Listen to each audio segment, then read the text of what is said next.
A few moments later. Assalamualaikum warahmatullahi wabarakatuh. Perkenalkan, nama saya Auludin dari kelas 223A Prodi Manajemen Sekolah Tinggi Ilmu Ekonomi Makassar Maju. Di sini saya akan memaparkan rangkuman dari materi komunikasi bisnis, yakni dasar-dasar komunikasi bisnis. Yang pertama, mengapa komunikasi bisnis penting dalam bisnis? Komunikasi itu penting dalam bisnis karena perkembangan bisnis dipengaruhi oleh cara berkomunikasi. Dalam dunia kerja, karyawan dituntut untuk menjadi komunikator yang baik. Hal itu diperlukan dalam berkomunikasi sesama karyawan, mengambil keputusan, mengumpulkan, dan membagikan informasi. Dengan memiliki komunikasi yang baik, juga dapat membantu dalam membangun karir. Kenapa? Karena suatu rencana dan ide yang bagus tidak akan baik untuk karir dan perusahaan ketika rencana itu tidak dapat disampaikan dengan jelas. Kedua, memahami komunikasi bisnis. Komunikasi merupakan proses transfer data. Inti dari komunikasi itu adalah menyampaikan maupun bertukar informasi, pengetahuan, dan ide-ide komunikasi dalam bisnis. Itu digunakan untuk mempengaruhi dan menjawab pertanyaan-pertanyaan dengan cara meyakinkan lawan bicara. Bentuk komunikasi dalam bisnis tidak hanya dalam cara berbicara, tapi juga membaca, mendengarkan, menulis, memberi isyarat, dan menggambarkan itu semua termasuk ke dalam jenis komunikasi. Untuk mencapai komunikasi yang efektif, dapat dilakukan dengan cara menyampaikan secara praktis. Maksudnya, memberikan informasi yang berguna dan diinginkan oleh lawan bicara. Kedua, faktual.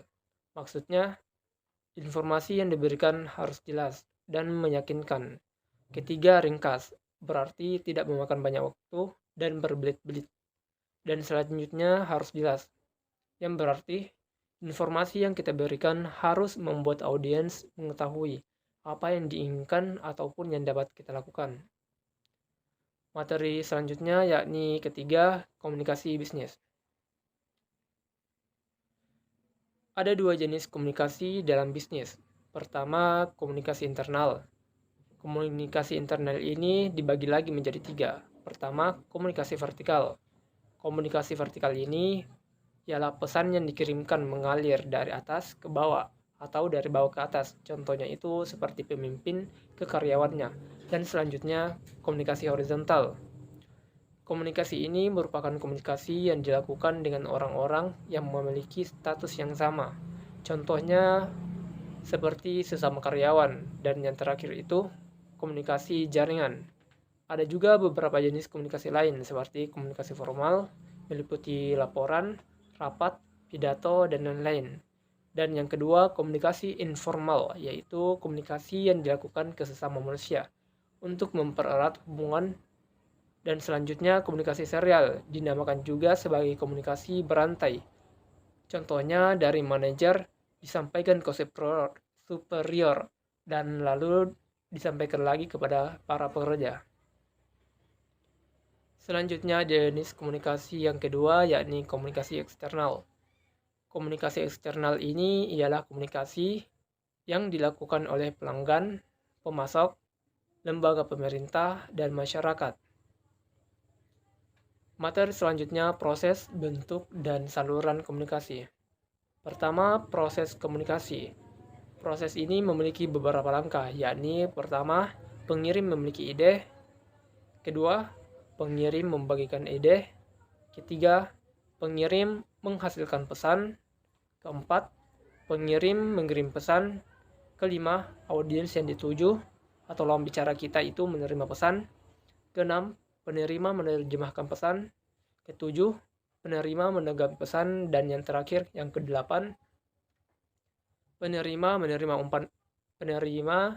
melakukan umpan balik. Dan yang kedua itu bentuk komunikasi. Bentuk komunikasi dibagi menjadi dua, yakni komunikasi verbal dan nonverbal. Komunikasi verbal ini yakni menggunakan kata-kata seperti pesan tertulis dan lisan. Sedangkan komunikasi nonverbal tidak menggunakan kata-kata, tetapi dalam bentuk simbol ataupun ekspresi dan tindakan.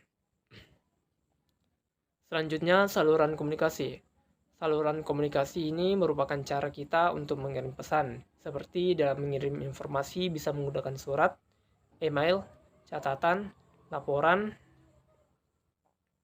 berita, percakapan, tatap muka, telepon, pesan suara, video, dan pidato. Dan yang terakhir, hambatan dalam komunikasi. Beberapa hambatan diantaranya informasi yang diterima itu berlebihan. Maksudnya banyak informasi yang diterima tapi tidak semuanya bisa berguna. Kedua, pemilihan kata. Ketika memilih kata dengan istilah-istilah yang sulit, maka si penerima pesan atau lawan bicara kita itu bisa saja kesulitan dalam memahami apa yang kita sampaikan. Dan yang ketiga, tata bahasa. Dan yang terakhir juga, kemampuan penerima itu tidak baik. Mungkin itu saja yang dapat saya sampaikan. Kurang lebihnya mohon dimaafkan. Assalamualaikum warahmatullahi wabarakatuh.